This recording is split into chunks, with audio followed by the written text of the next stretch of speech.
আজকের ডিনারের মেনু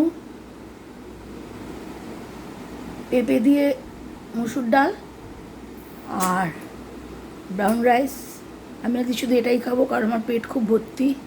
আর নয়নের আছে বেগুন ভাজা আর দুটো ফিশ চপ বাড়িতে করা। আর ওই অল্প ডিনার আমার জন্য, কারণ আমি সন্ধ্যেবেলা একটু ফিশ চপ খেয়ে ফেলেছি বলে আমার পেট ভরে গেছে। তাই জন্য আমি এখন শুধু একটু ভাত দিয়ে আর ডাল দিয়ে খাবো। আর আমার খেতেই ইচ্ছে হচ্ছে না, নয়ন জোর করছে বলে আমি খাচ্ছি।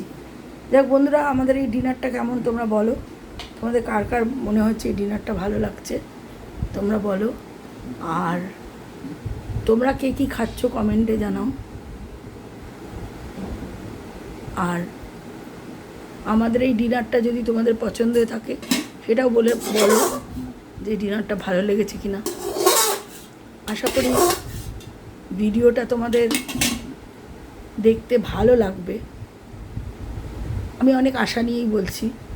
আর ভালো লাগলে একটা লাইক কমেন্ট শেয়ার করে দিও। আর ভালো থেকো। শুভরাত্রি বন্ধুরা। কালকের সকালটা যেন খুব সুন্দর হয়ে আমাদের সকলের জীবনে আসে। আর আমরা যেন সবাই একটা সুন্দর দিনের জন্য প্রত্যাশা করে বসে থাকতে পারি, দিনটাও যেন ভালো কাটে। তো আমার কিন্তু সত্যি কথা বলতে কি এরকম পেঁপে দিয়ে ডাল খুব ভাল লাগে। আর মানে হ্যাঁ, আমি তো ভীষণই পছন্দ করি এরকম ডাল। আর মানে শুধু এই দিয়ে খাওয়া হয়ে যায়। তবে আরও বেশি ভালো লাগে ডালটা যদি টক ডাল হয়, কিন্তু রাত্রিবেলা তো ঠিক টক ডালটা খাওয়া যায় না, তাই জন্য খেলাম না।